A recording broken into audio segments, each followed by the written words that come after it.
নমস্কার, vision plus নিউজে আপনাদের সকলকে স্বাগত। এই মুহূর্তে সবচেয়ে গুরুত্বপূর্ণ খবরে যেখানে চোখ রাখবো যে 2011 সালে ক্ষমতা আসার পর থেকে মুখ্যমন্ত্রী মমতা বন্দ্যোপাধ্যায় দুর্গাপুজো কমিটিগুলোকে একটি অনুদান ঘোষণা করে এবং আজকে সেই অনুদান ঘোষণা করা হলো। অনুদান 25,000 টাকা থেকে শুরু হয়েছিল, সেই অনুদান কিন্তু এখন ক্লাবগুলোর কাছে এই বছরে 70,000 টাকায় অনুদানে পরিণত হলো।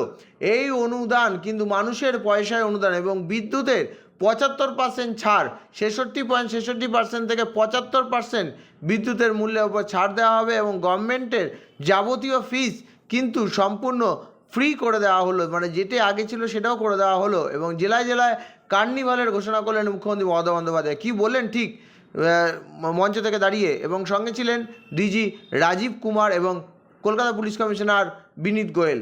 কি বললেন তিনি, শুনে নিন আপনারা। এবার আপনারা যেটা শোনবার জন্য বসে আছেন, কিছু শোনার জন্য বসে আছেন কি? ঠিক, এটা কি শাশ্বত আপনাদের চাকরি দিয়ে গেছে নাকি? গভর্নমেন্টকে জানেন আজও বাজেট হয়েছে, আমরা কিচ্ছু পাইনি। বাংলার ভাগ্যে জুটেছে শূন্য। অনেক কষ্টের মধ্যে দিয়েও আমরা কখনো উৎসবকে ভুলতে পারি না, ভুলি না। আগের বারে ফায়ার লাইসেন্স সহ সমস্ত সরকারি ফি মুকুব করা হয়েছিল, এবারেও সেটা বজায় থাকবে।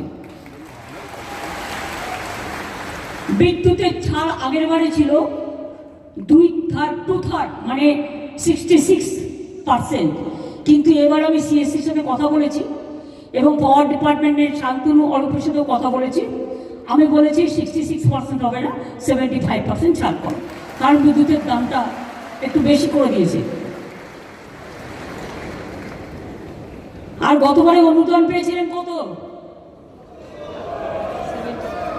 এবার তাহলে একটু 50 করে দিই।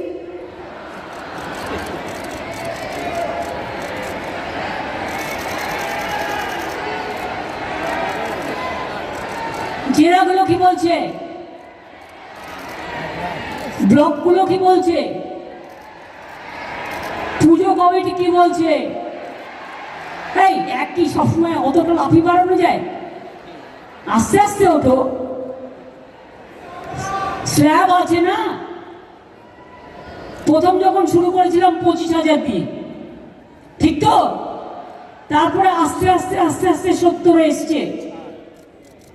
এবারে যদি সব করে দিই, আগের 80 বছর কি হবে?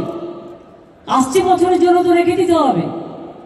সেই জন্য এবার 70 থেকে স্ল্যাবটা বাড়িয়ে 85,000 করে দিলাম।